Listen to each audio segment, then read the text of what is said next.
Hi, my name is Jenny and I am one of the librarians here at the Alameda Free Library. Welcome to another Sneak Peek Saturday. We're going to read some exciting books, non-fiction or fiction.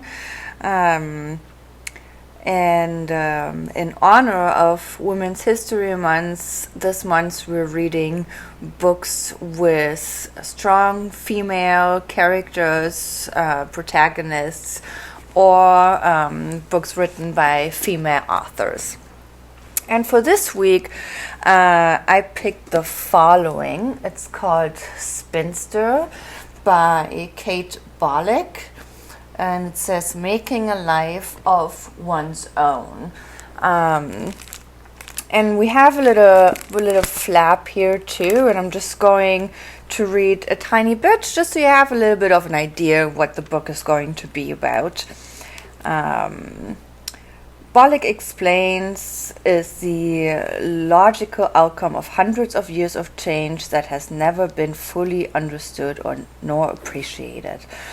Spinster introduces a cast of pioneering women from the last century whose genius, tenacity, and flair for drama have emboldened Bolick to fashion her life on her own terms. So, let's dive right in. Yeah, you can see it has some really cute illustrations. You should check out if you're into art. Let's go to the first chapter and start reading. So the first chapter is called There. Thought Unbraids Itself. And again, it has a cute little illustration of her family home. Whom to marry and when will it happen? These two questions define every woman's existence, regardless of where she was raised or what religion she does or doesn't practice. She may grow up to love women instead of men, or to decide she simply doesn't believe in marriage. No matter, these dual contingencies govern her until they're answered, even if the answers are nobody and never. Men have their own problems. This isn't one of them. Initially, the question of whom to marry presents itself as a play acting. A child pulling a snow-white dress from a costume box and wobbling the lyrics of "Someday my prince will come" to her imaginary audience of soft-bottomed dwarfs. Beauty, she's gleaned, is her power and lure, a handsome groom her just reward. Next, she deduces that a flammable polyester gown with tall underskirts does not an actual princess make, and that beauty is in the eye of the beholder, which is to say, she discovers her market value. For me, it was the morning in second grade when I understood with a cold, sharp pang why I disliked gym class, even though I was the fastest runner and could do the most chin-ups. As our gym teacher, a man, led us toward the playground, I saw that he didn't playfully tease me the way he did with my friends, the pretty ones. And so I learned I'm not pretty. With puberty comes yet another opportunity for self-inventory.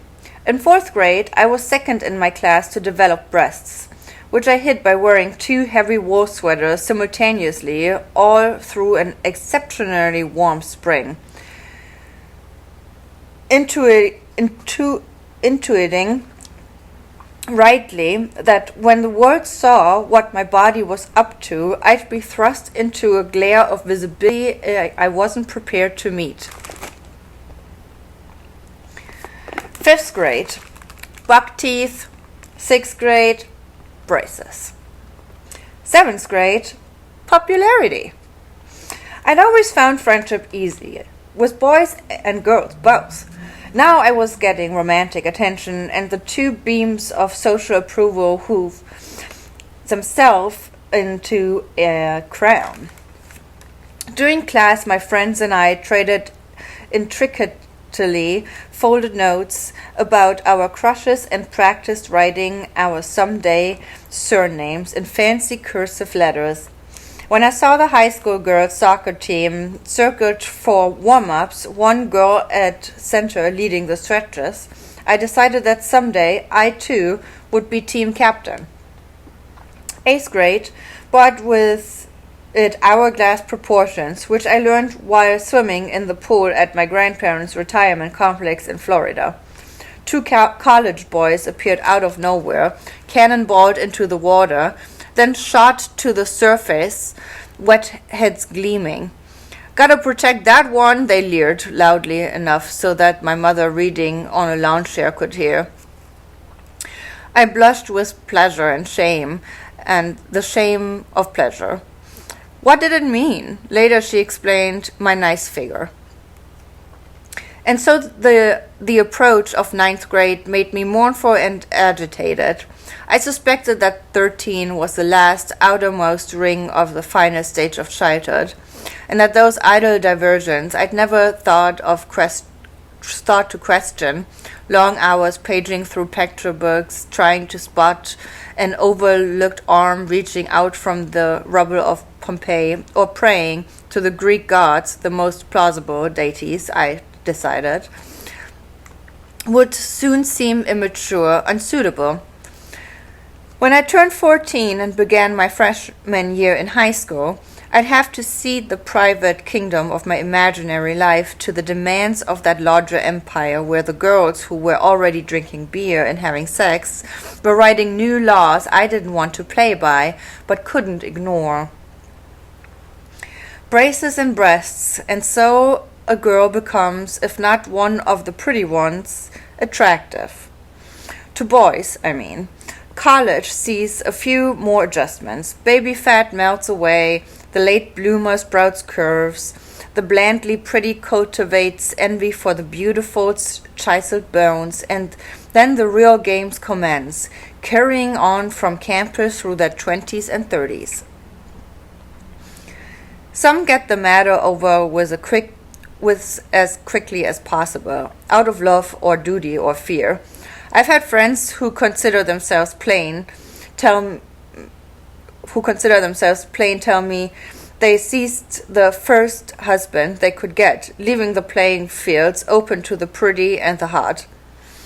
Others postpone the inevitable as long as possible, each passing year more thrillingly uncertain than the last. Their evasions are inscrutable to the romantics, who lure in wait, expectant, anxious.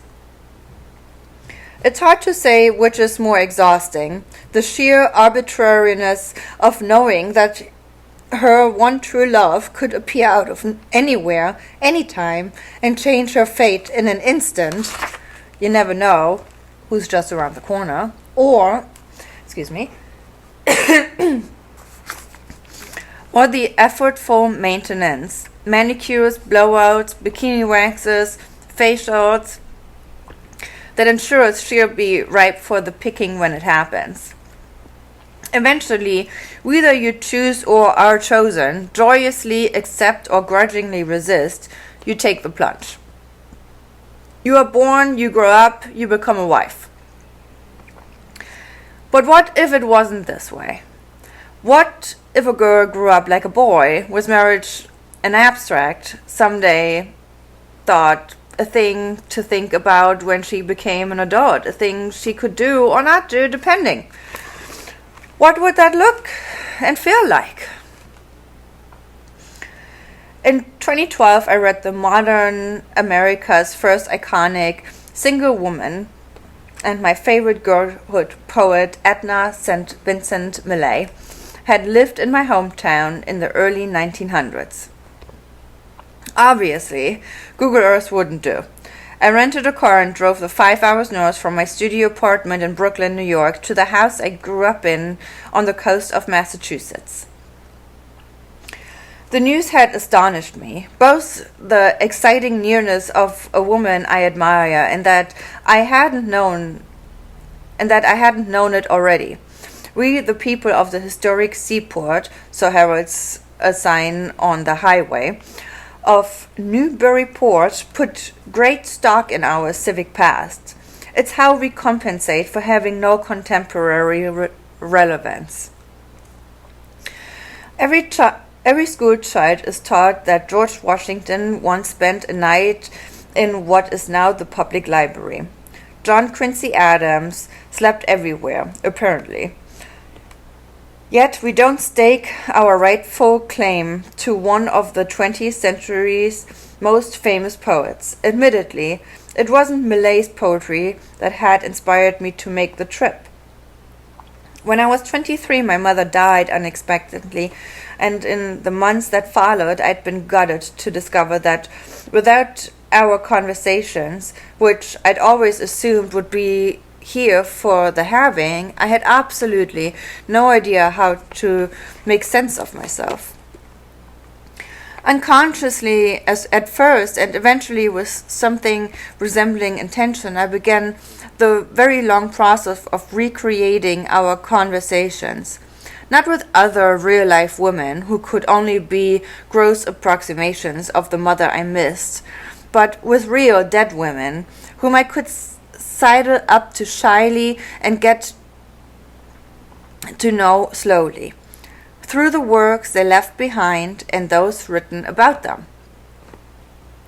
By now, including Edna Millay, there were 5 such women: essayist Maeve Brennan, columnist Nath Boyce, novelist Edith Wharton, and social visionary Charlotte Perkins Gilman.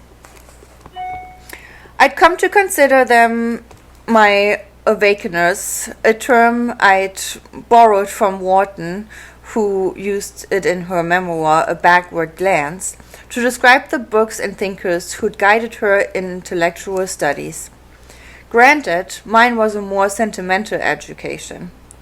I'd encountered each awakener at a different stage in my own coming of age as an adult, which I could no longer deny I finally was. I just turned 40. I'd made a very big deal of the birthday. Those of us who've bypassed the exits for marriage and children tend to motor through our 30s like unlicensed drivers and unauthorized grown-ups.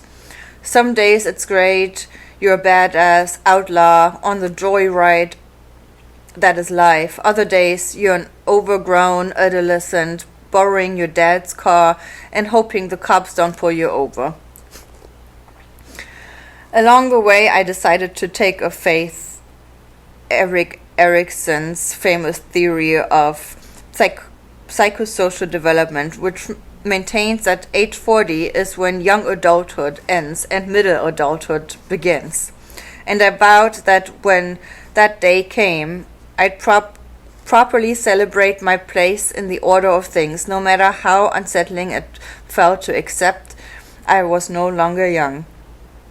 For 6 months, my friend Alexandra and I planned a seaside clam bake for 40 of our mutual friends and closest family, to be held several towns south of Newburyport the first weekend in July. Alexandra is married with 2 children, and possibly because of this, handled our wedding like preparations with more sang-froid than I, who had never hosted a big event and fixated on every last detail, most fanatically the exact right motive. It should be simple, I decided, and nautical: an anchor, a clipper, a ship, a crab, yet also iconic, representative of transition, one door opening as another closes, or perhaps straddling 2 worlds, but female, obviously. That it took me so long to arrive at the obvious made my final preparations all the more manic. The night before the party, I stubbornly carved a mermaid into a linoleum block, a skill last developed as a YWCA camp counselor the summer before college, poured a pan of black ink and doggedly printed her shapely silhouette onto 40 red-striped cotton dish towels, one for each guest, while my new boyfriend, S., gamely affixed homemade mermaid stickers to match boxes. Somewhat alarmed, he later admitted to witness what happened when, as my family has long put it, I get a bee in my bonnet. My heart hummed. Hadn't I wished as a girl to be a mermaid, and wasn't I a mermaid now? Never before had I been so liminal, astride the threshold between young womanhood and middle adulthood, in love but living alone, half invisible, half statistical reality. As in, over the course of my own lifetime, the ranks of unmarried women and men had grown so swiftly that the number reached a record high, turning what had felt in my 20s to be a marginalized status into a demographic so enormous it was no longer possible to question our existence. The next morning, the caterer, my childhood friend Martha, who'd reinvented herself as a feast maker, arrived with buckets of lobsters and clams. Our friend Allison, an antiques dealer, laid the rented tables with black and white gingham cloth and silver candelabra. Like me, they were both unmarried mermaids, as were all but one of my female guests. Without a doubt, I was forcing myself toward epiphany, come hell or high water, but it worked. The night itself was clear and warm, watching my family mingle with friends from every stage of my life, some they'd known forever, others they'd never met. I began to sense a shift in my perception, a growing awareness that I was now in possession of not only a future, but also a past. It was almost a physical sensation, as if everything I'd ever thought or done had been embroidered onto the long train of a gown that now trailed behind me wherever I went. When I looked over my shoulder to inspect the feat of silken wizardry, there they were, my 5 ghostly awakeners, holding it aloft. I'd never regarded all 5 women together before as a group, and in the weeks following the party, I found that I couldn't stop. The oldest was born in 1860, the youngest in 1917. One was from Ireland, but they'd all spent their adult lives in America, at least through young adulthood. One decamped to France in her 40s. Though all were writers of various stripes, none had been friends in their lifetimes. These women had been with me for over a decade, and yet still they were mostly abstractions, spectral beings confined to the invisible sanctum that exists between the reader and the page. As if they weren't once real people who walked the same earth, negotiating their own very different personal and historical circumstances. Discovering that Edna Millay had actually walked the streets of Newburyport, the only place to which I feel an intense visceral attachment, as if it's not merely my hometown but a phantom limb, ignited a desire to bring all 5 of my awakeners back to life, so to speak. Getting to know them, really know them, visit their homes, read their letters, smell their perfume, was a task long overdue. I wasn't sure what I'd learned by seeing Edna's house, for example, but given how sensitive I am to my own surroundings, I knew it would somehow deepen my understanding who she'd been. And this is where I'm going to stop for today. I think this is a very interesting book because it describes, feminism, being a woman from the personal perspective, while describing the lives of 5 other women who led very extraordinary lives, and we barely heard about. Which makes me think, maybe, you want to find somebody in Alameda, who did extraordinary things, contributed to science or medicine, humanity as a whole. Think it would be worth looking into as, fun project for Women's History Month. Again, this is Spinster. The book is called Spinster, Making a Life of One's Own by Kate Bolick. You can place a hold on the item and pick it up during library takeout hours. We also have a lot of genre grab bags in honor of Women's History Month. So if you're interested in learning more about women and the lives they live, feel free to check this out. And I see you next Saturday. Thank you for joining me today.